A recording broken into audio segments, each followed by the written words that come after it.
When the Second World War began, Hitler's intention was not only to conquer Europe, his dream was to enslave it by imposing his totalitarian and racist ideology to secure the ultimate Aryan triumph. But his supremacy was challenged from the outset. In occupied countries, men and women rejecting brute force and barbarity rose up and resisted. This small minority, often ill-equipped and risking their lives, despised Nazism and did their utmost to oppose it. Now, members of this secret army from the four corners of Europe reveal the amazing story of their courage and commitment.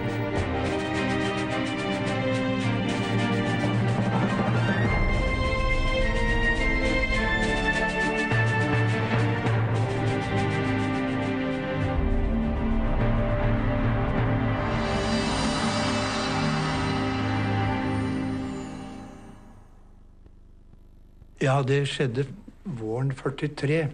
Da hadde de på en eller annen måte greid å få vite at jeg bodde i et lite hus, og det har jeg aldri greid å finne ut hvor de hadde vet, men de har vært inn på bensinstasjon som har sagt at her bor en mann som vi ikke kjenner.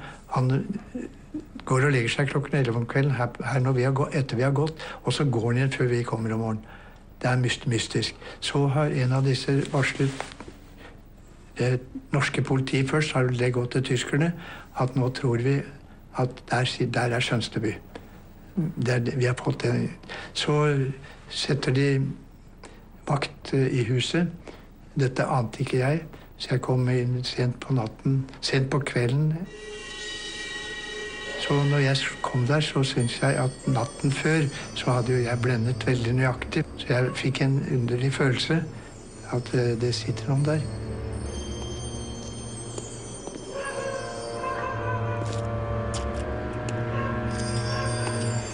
Så hvis jeg nå setter nøkkelen i døren, så skyter de. Hvis jeg ringer på, så får jeg noen tiendeler, for da skaper jeg en uvisshet hos dem. Jeg tenkte at det må være måten å komme inn her. For jeg måtte sjekke om det satt noen der. Jeg var nødt til å få vite det.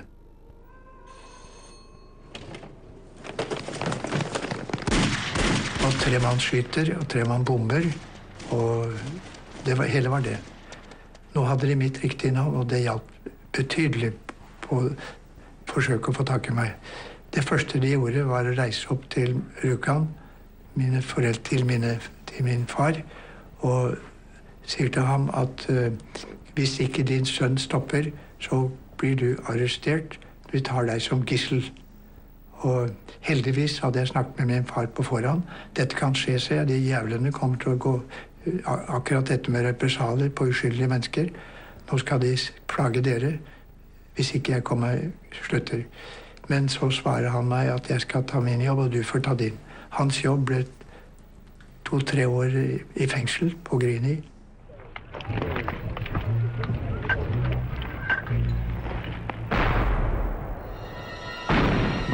In 1943, the German army was facing an increasingly difficult situation. Since their victory at Stalingrad, the Russians had been constantly gaining ground on the Eastern Front. In the West, British and American forces had landed in Sicily, and the fall of Mussolini's regime had deprived Hitler of a precious ally. Against this backdrop, the Reich saw the resistance as a threat to be taken seriously. Across Europe, the Germans hunted down, infiltrated, and deported resistance groups, instituting a system of fierce repression.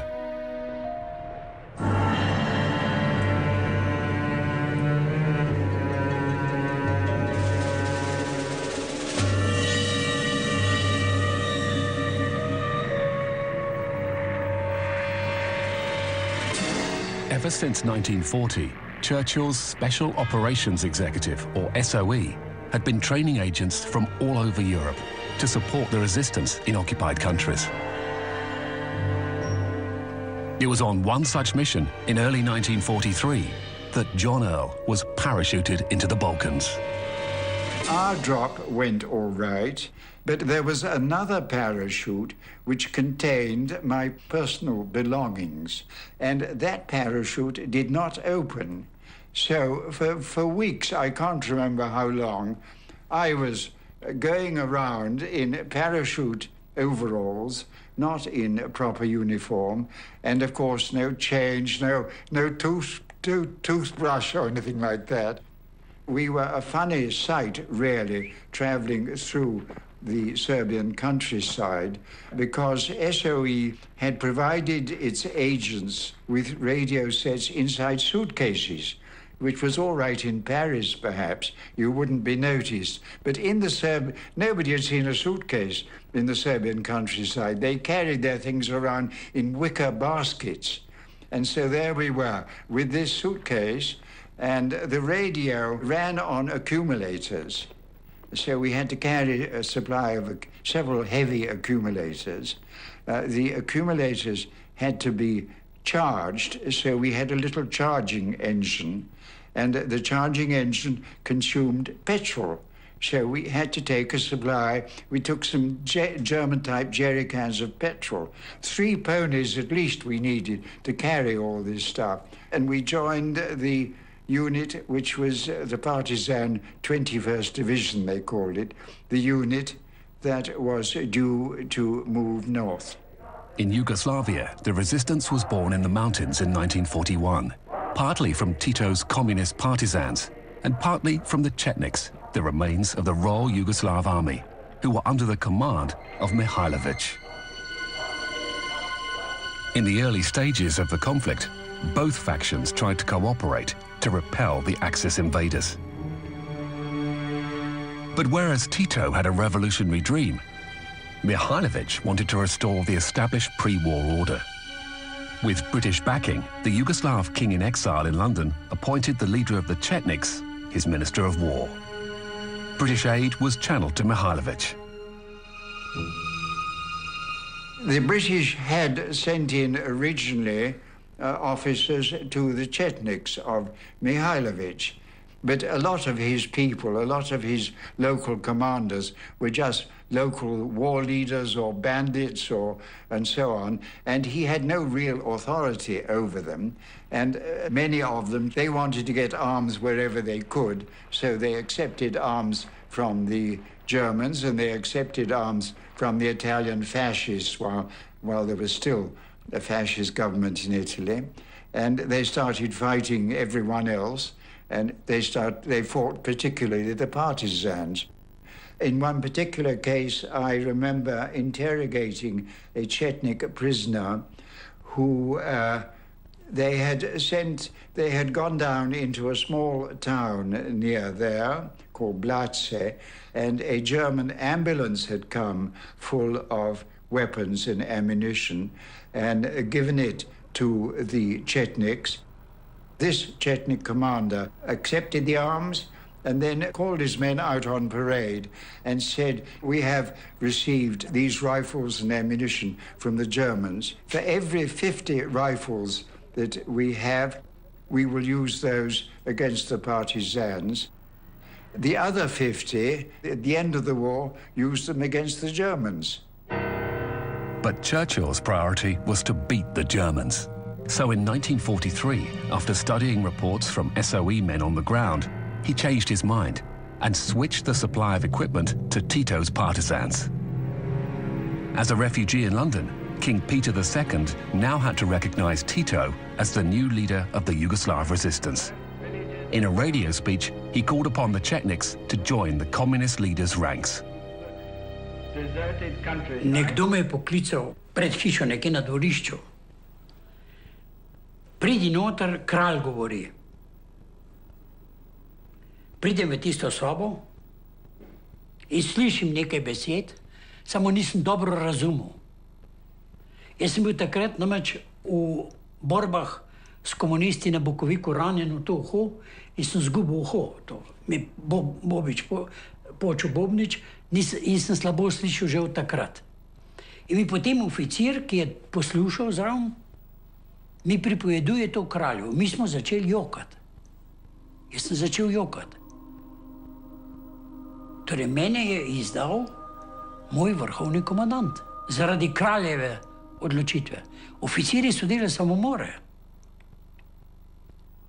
Torej, nam je bilo to nekaj, kar je totalno nerazumljivo. Mi tega nismo mogli razumeti. Kako je to mogoče, tvoj vrhovni komandant te poziva, da greš k običnemu cestnemu razbojniku? Za nas je bilo to nepojmljivo. Meni se je zrušilo vse. In takrat sem sebi pomislil, pa kaj sem bil idiot, zakaj nisem šel jaz s komunistom? Danes bi bil general.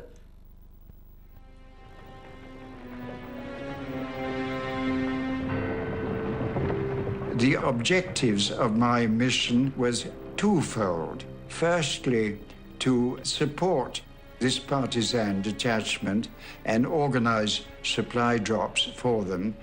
The second objective was to establish a base just south of Belgrade and coordinate sabotage on the Danube. One of the things about Balkan warfare that I learned is not organized warfare as in the desert, but hit and run, people suddenly shooting, suddenly stopping, and then everything would suddenly subside, and then confusion, and you'd go off somewhere next day. Rome, March 1944. The city was still occupied by the Germans and controlled by the last remaining Italian fascists, still faithful to Mussolini. With the Italian king and government entrenched behind Allied lines, only the partisans' underground National Liberation Committee, or CLN, remained in Rome. Formed as an anti-fascist coalition between communists, socialists and liberals, the CLN directed clandestine actions against the occupying forces. Era la 11ª compagnia del 3° battaglione dell'SS Polizei Regiment Bozen. E passavano al centro di Roma alle 2 del pomeriggio perché andavano a fare le esercitazioni di tiro sulla via Flaminia e poi ripassavano di lì ed era un modo di intimidatorio nei confronti della popolazione. Passavano cantando, armati fino ai denti. Studiammo proprio al centimetro e all'attimo questo loro transito. Noi avremmo posto un po' in mezzo alla strada una mina di 18 kg di tritolo. Mentre lo portavo davanti al Quirinale mi fermano 4 spazzini. E tu che vieni a fare da ste parti? Tu non sei mica di sta zona. E dico, vabbè, c'ho da fare. Ah, c'è la bomba, c'hai la borsa nera dentro il coso, fammi vedere i prosciutti. Mi avvicinarono immediatamente i 2 che mi facevano da scorta e io dissi, ma no, ma non sta a rompere le palle, scusate signori. Cioè, prima accesi la miccia e mi tolsi il cappello da spazzino per indicare che la miccia avrebbe esploso al punto giusto e mi allontanai lentamente per evitare. C'avevo già la prima fila, stava già un 10-15 metri da me. Arrivai all'angolo di via Quattro Fontane, mentre un autobus passava davanti ed esplose la bomba.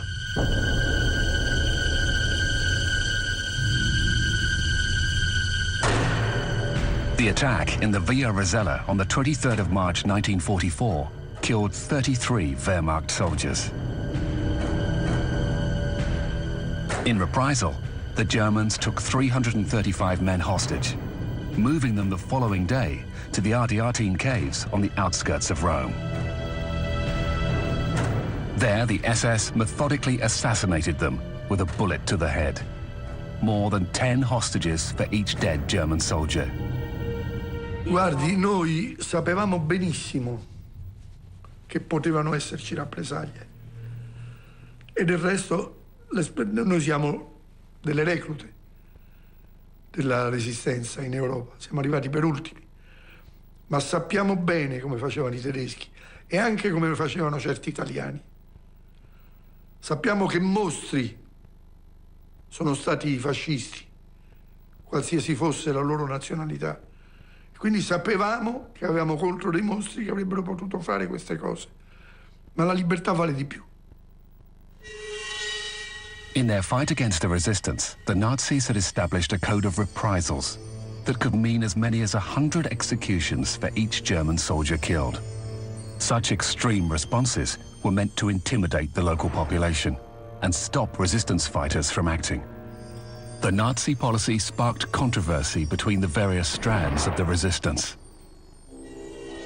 On the one hand, the communists believed that despite the reprisals, they should attack the Germans directly, counting on the spilt blood of martyrs to raise new troops. Meanwhile, the British and Americans urged resistance groups not to attack the enemy head-on, but to prepare in secret for D-Day, and to be content to recruit, relay information, and sabotage the occupying forces.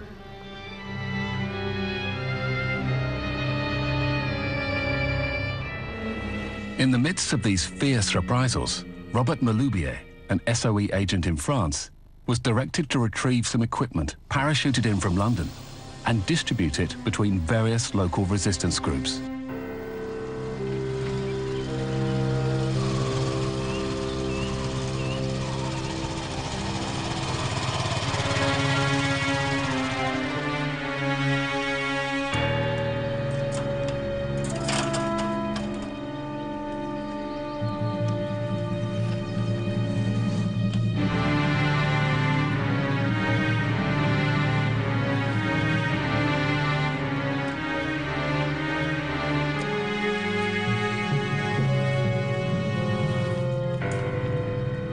Il me dit, monsieur, votre feu rouge, Nick Scout, feu rouge, moi, je dis, je vais le changer. Il me dit, non, venez avec nous.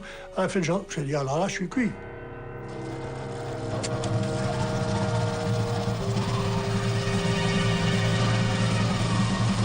Donc, je dis, là, ça commence à être très mauvais.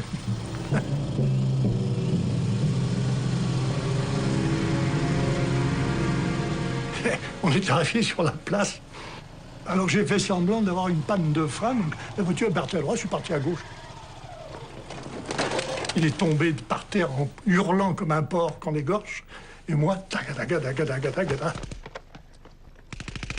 On apprenait en école en Angleterre en disant au bout de 50 mètres, pratiquement dans la nuit, vous risquez pas d'être atteint par une balle. Ben, j'ai ramassé une balle dans le poumon une fois, paf, je crachais le sang bien sûr, tout le temps quoi. Et là, je suis arrivé, j'ai dit, je suis tombé dans un cul-de-sac. Devant, c'était tout noir. À ce moment-là, les Allemands sont arrivés derrière moi. Alors, autant vous dire que ça a flingué de part. Heureusement, c'était juste un tunnel qui passait sous une voie ferrée. Alors, il y avait un petit canal sur la gauche, là, une barrière que j'ai franchie, je sais pas comment. J'ai dit, si je prends le canal, les chiens vont perdre mon odeur. On était à 0, et dehors, il faisait moins 20, il n'y a pas de problème.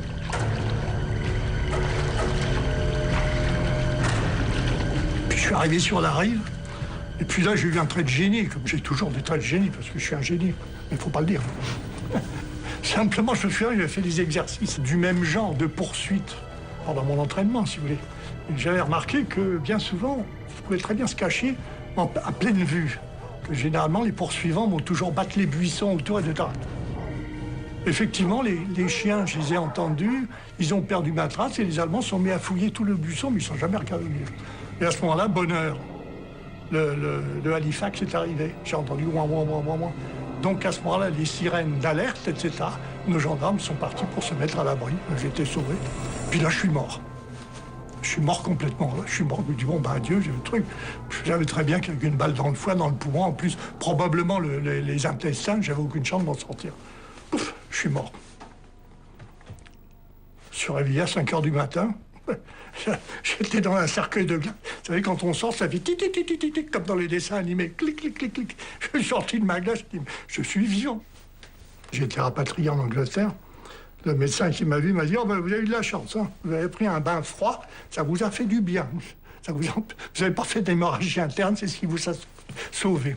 Bain froid, plus moins 20, c'était bien, effectivement. On peut se faire cryogéniser, c'est excellent pour la santé.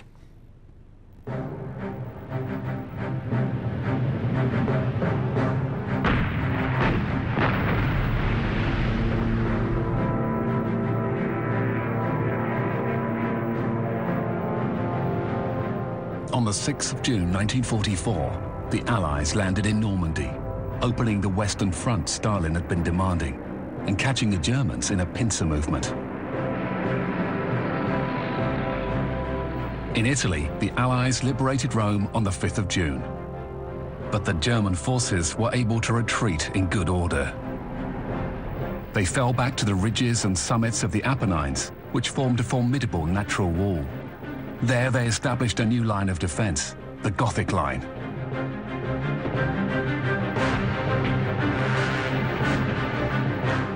Up until then, the Apennines had been held by the partisans. They suddenly found the German army flooding towards them. Inizialmente fu un combattimento quasi corpo a corpo e ci accorgemmo che questo combattimento noi stavamo combattendo con gente vestita da tedeschi, ma non erano tedeschi, erano i calmucchi.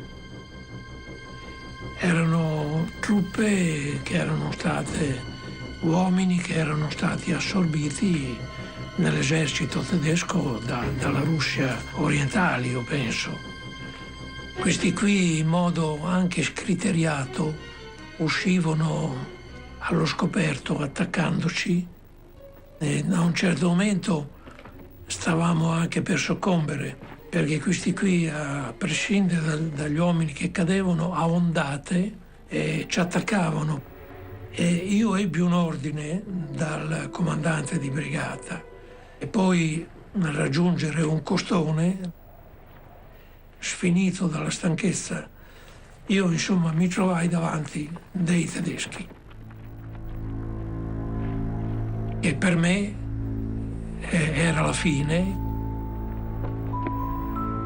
Mi portarono lì vicino dove c'erano queste 2 o 3 case. Per cui io mi sono trovato lì che la mia testa non mi diceva più niente.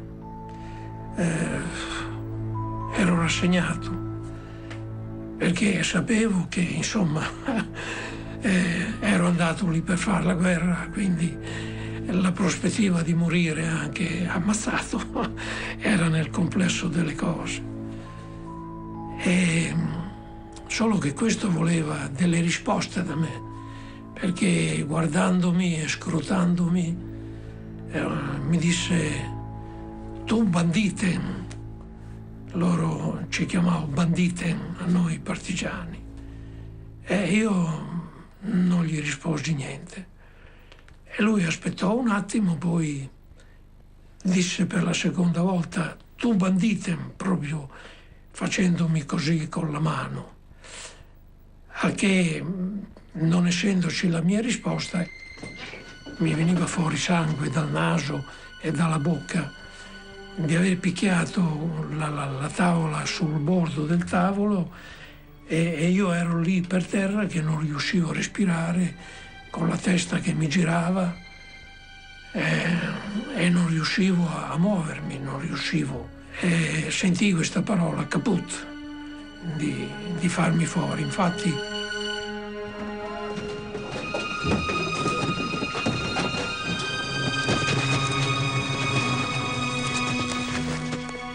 cercarono di mettermi in piedi e io non riuscivo a stare in piedi. Io in quel momento non volevo fare la vittima, quindi io avrei voluto anche stare in piedi per dimostrare a loro la mia dignità.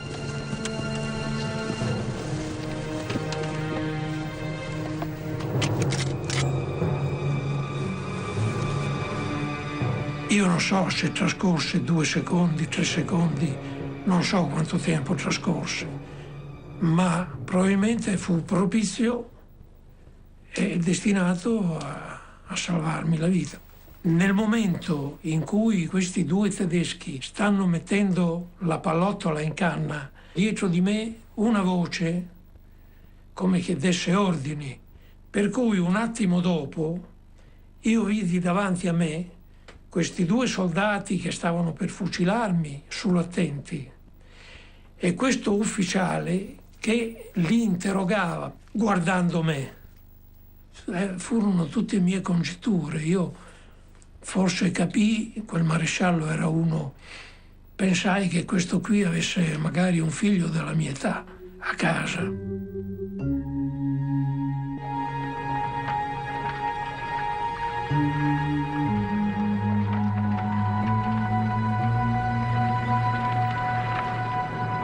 À force de rester dans les bureaux, j'en avais vraiment marre et j'ai dit maintenant je veux aller sur le terrain. Comme ça qu'on est quand on est jeune, on n'a pas envie de rester caché, on veut se battre. Stéphane Hessel, who had joined the Free French Forces in London in 1941, had spent 2 years working in the offices of de Gaulle's Secret Service. Despite the dangers, he was now eager to return to France and see some action. Ce qui m'a le plus impressionné, je vous dirais, en arrivant à Paris, c'est une ville pratiquement sans voiture. On circulait très peu en automobile, on circulait en bicyclette. Et les arbres de Paris, les pavlovias, les jacarandas étaient en fleurs. C'était un Paris merveilleux. C'était donc le Paris du début d'avril, un Paris printanier. Et ce qui me frappait aussi, c'est que tout se passait naturellement. On ne voyait pas beaucoup de militaires allemands. On circulait, voilà. Et on se laissait très vite prendre par le sentiment qu'on était chez nous et que par conséquent, rien ne pouvait nous arriver. Nos camarades qui connaissaient la musique nous disaient « Attention, hein, tout geste, tout mouvement maladroit ou quoi, et vos vêtements qui sont des vêtements qui viennent d'ailleurs, vous allez être repérés, soyez très prudents. » La prudence nous venait d'eux, pas tellement de nous, malheureusement. Avant la libération de Paris, juin, juillet, août, ont été meurtriers pour la résistance. Le nombre de gens qui ont été arrêtés dans ces quelques semaines, parce qu'on était exaltés et qu'on se disait maintenant, ne serait-ce que tous les maquis ont commencé à être très actifs dès le mois de mars, avril, en se disant ça va venir, mais ça n'était pas encore là. Et par conséquent, la division Das Reich ou les autres venaient rafler les maquis. Donc, au lieu que ce soit une période où c'était de plus en plus facile de travailler dans la résistance, c'était au contraire une période où c'était de plus en plus dangereux. Ils nous donnent des preuves qu'ils travaillent pour les Alliés. Vraiment, on avait signalé un point près de Brest qui était attaqué. Ce qu'on ne savait pas tellement bien, c'est que c'était un agent double. Alors, il a travaillé pendant 1 mois avec notre groupe. Il ramasse des renseignements de chacun et tout le monde est arrêté. Oui, il était 6h30 du matin, je crois. Cette porte s'ouvre, on entend crier « Police allemande !» Ça, c'était presque aussi terrible que quand on... Je crois certainement aussi terrible quand on a entendu « C'est la guerre !» Alors, ils m'ont suivi dans ma chambre, ils m'ont obligé à m'habiller. J'ai demandé qu'ils sortent, ils n'ont pas voulu, mais ils ont accepté de tourner le dos quand même. Hein. Et puis, ils me disent prenez 2-3 histoires, c'est pour 2-3 jours. Ça va bien que c'était pas pour 2-3 jours, évidemment, moi, mais j'ai rien dit, quoi.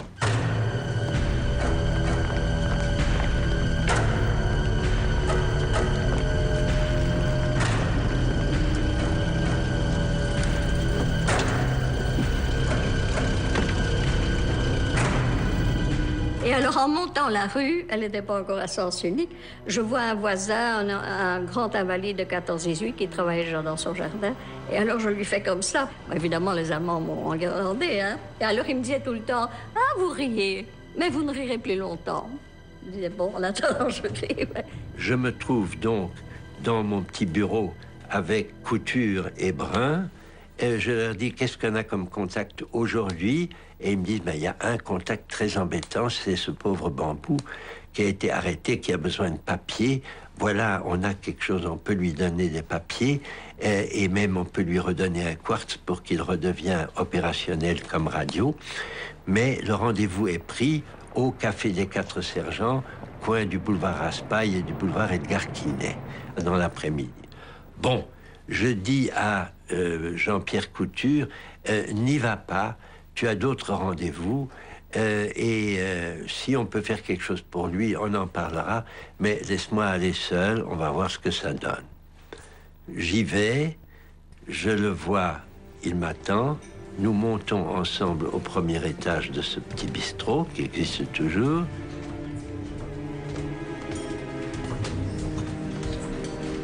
Il s'assied et il commence à me raconter. C'est affreux, j'ai été cocoxé, Radio Gogno, on m'a arrêté, j'ai réussi à me sauver, me voilà, peux-tu me donner des papiers? Et pendant que je lui disais, mais comment vas-tu faire, où vas-tu aller, etc., 5 minutes après, le type vient et je ne m'aperçois de rien, sauf que j'ai un revolver entre les épaules et qu'on me dit « Hände hoch », n'est-ce pas?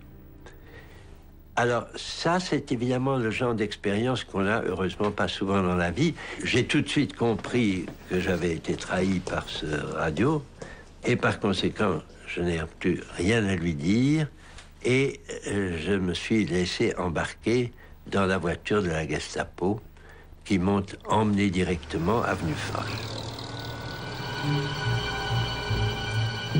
Au départ, on m'a pas dit que j'étais trahie. Mais au départ, on m'a dit qu'est-ce que vous avez fait? Je dis mais moi je n'ai rien fait du tout. Et alors bon, ils ont commencé à me dire si je ne parlais pas, ils allaient arrêter mes grands-parents. Alors je dis mais si vous êtes humain, vous n'allez pas arrêter des vieilles personnes. Alors bon, ça ne le faisait pas rire évidemment. Et puis on va vous fusiller. Et là encore une fois, j'ai rien dit mais j'ai souri parce que je me suis dit évidemment, vous pouvez faire tout ce que vous voulez. Hein? Mais ça le mettait en colère que je souriais quand il disait je vais vous fusiller. Mais en moi-même, je me disais, de toute façon, ils ne vont pas me fusiller tant qu'ils ne savent pas ce que j'ai fait, puisque je croyais toujours qu'ils ne savaient pas grand-chose. Hein? Et ça a duré, 2, 3, 4 jours, je ne sais pas. Alors on m'a secoué, on m'a frappé, voilà. Hein? Celui qui m'a le plus vraiment rendu furieux, c'est un jeune qui m'a attaché les mains derrière le dos d'une chaise et qui a commencé à me flanquer des gifles. Et une ou deux gifles, ça va, mais une vingtaine de gifles et frapper assez fort, on se met en colère. Ça fait mal, mais c'est surtout un sentiment d'irritation formidable. On n'a plus du tout envie de dire quoi que ce soit.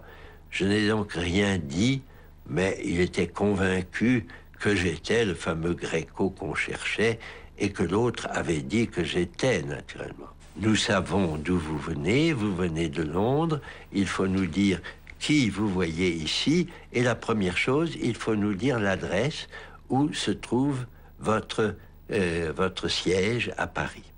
Ah, j'ai dit non, ça, je vous dirai pas ça.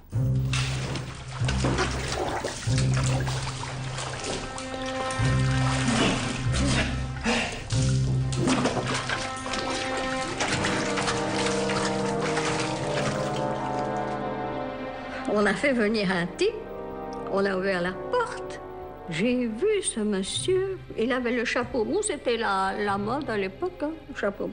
Il a fait comme ça. Bonjour, monsieur les officiers. Ah, moi, quand j'ai vu ça, j'étais révoltée, évidemment. Alors, voulez-vous asseoir, monsieur? Merci, monsieur l'officier. Il se pliait en 4. Alors, on lui a offert un cigare, on a allumé son cigare. Et puis finalement, on lui a dit, alors vous connaissez cette personne? Oui, il dit, c'est Dédé Dumont. Et vous connaissez son adresse? Oui, il donne l'adresse. Oui, elle conduit des aviateurs à Paris, ou des Anglais à Paris, je ne sais pas ce qu'il a dit. Quand il a eu déballé tout ça, on m'a dit, vous voyez bien, maintenant vous n'avez plus qu'à parler, puisque vous voyez bien, c'est tout. Je dis, mais j'ai plus rien à dire, il a tout dit, hein? Bon, alors on m'a frappé, là, sérieusement frappé, hein? Et au bout d'un moment, il a dit, bon, eh bien, on va vous renvoyer en cellule parce que je ne voulais rien dire. Parce que je me dis, maintenant, moi, si je dis quelque chose, comment je vais arriver à ne dénoncer personne? Alors, je dis, il faut que j'ai le temps d'inventer une histoire qui soit plausible. Hein. Et alors, à un moment donné, il a dit, bon, qu'on la renvoie en cellule. Et on m'a dit, vous allez réfléchir, mais dans 15 jours, vous allez parler. Tout le monde parle, il dit, et vous ne ferez pas exception. Et je m'étais dit, stupidement, que si je donne l'adresse, mais en changeant le numéro, si je leur dis 43 rue de l'Ambre, ils risquent de vouloir enquêter là, et s'ils enquêtent là, toute la rue le verra, le saura, et mes petits camarades au 23 sauront que je suis entre les mains de la Gestapo. Bon, tout ça, c'est des imaginations qu'on se fabrique, ça marche jamais. Celui qui frappe, hein, il était resté seul avec moi entre l'heure du midi, pendant que les autres allaient manger. Et alors, il a commencé à me faire la cour. Et il dit, vous savez, vous êtes jeune, vous êtes jolie. Si vous parlez, vous serez libérée. Après la guerre, on pourrait se marier. Évidemment, moi, je ris. Hein, vous pensez bien. Épouser un Allemand, déjà, à l'époque... bon. Encore maintenant, je dois dire. Je suis pas raciste, mais quand même... Bon, soit. Et alors... il a dit, si vous ne parlez pas, vous serez envoyé dans les camps et ce sera très mauvais. Et là, je me suis dit, il raconte ça parce qu'il veut me faire peur, quoi. Donc, la prison, je m'y attendais. La forteresse, je m'y attendais. Mais les camps, là, c'était un autre monde.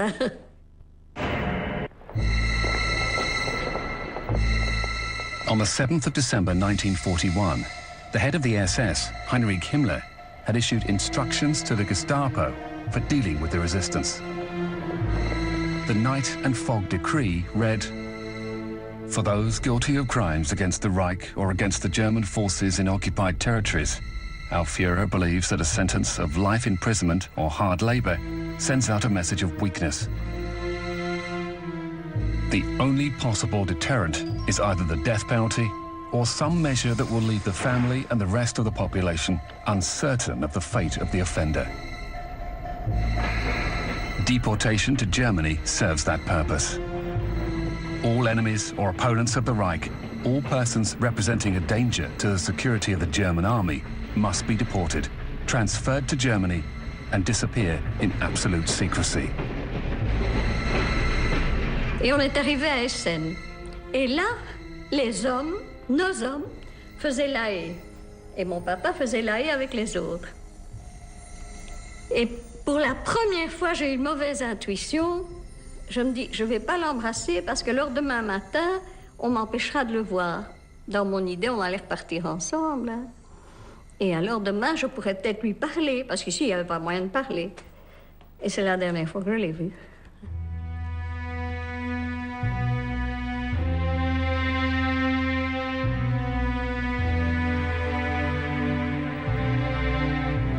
Arrivé finalement à Buchenwald, on commence par nous faire passer, comme tous les arrivants, à travers la désinfection.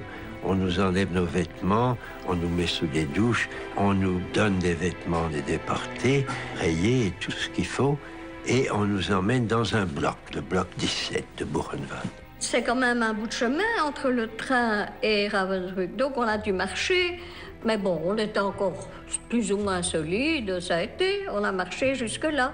Et on est arrivé là, la porte s'est ouverte. Alors on s'est dit, ça c'est un autre monde, parce que tout de suite, en rang par 5, et la schlag, il y avait tous des surveillants. Là, des hommes aussi, des hommes, mais surtout des femmes. À Ravensbrück, c'était principalement des femmes. Et on va pas assez vite, et l'os, et on nous envoie dans une chambre. Quelques officiers qui passent et qui rigolent, qui se moquent de notre misère. C'est très humiliant parce que moi, je n'avais jamais vu ma mère nue, vous voyez, pour les plus âgés, vous voyez, etc. Et quand il y en a une qui est un peu mignonne, il blague de loin. Et alors, on nous fouille de partout, même dans les parties intimes, vous voyez, il nous couche sur une table, il nous fouille. C'est inimaginable, puis on passe à la douche. Et on sort de là, on n'est plus qu'un numéro. Quand on est interpellé par un ou une SS dans le camp, il faut se mettre au garde à vous et dire le numéro en allemand. Quelques 15 jours plus tard, on en appelle 16 d'entre nous à la tour. On était 36. Et ils ne reviennent pas. Et on nous apprend le lendemain par des amis du camp, ils ont été pendus. Ils ont été pendus au croc de boucherie, c'est-à-dire la façon la plus affreuse de mourir, parce que ça dure.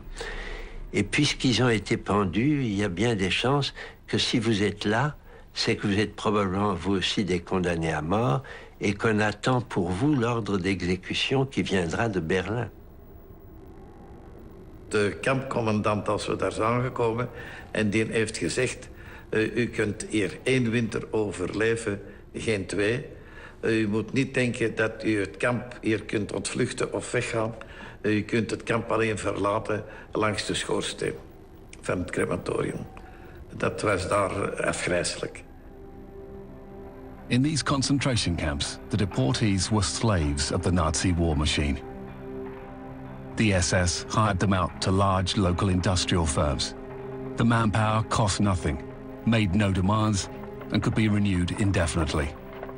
Deportees would work 12 hours a day in secret munitions factories or for major German industrial companies. The Nazis had devised a system of slow death through work. Ils jouaient sur le grand nombre. Il y en a 100 qui meurent, non, mais sans aucune importance, c'est des stucs, c'est des pièces. L'industrie allemande fonctionnait sur les pièces que nous étions. C'était des objets de production.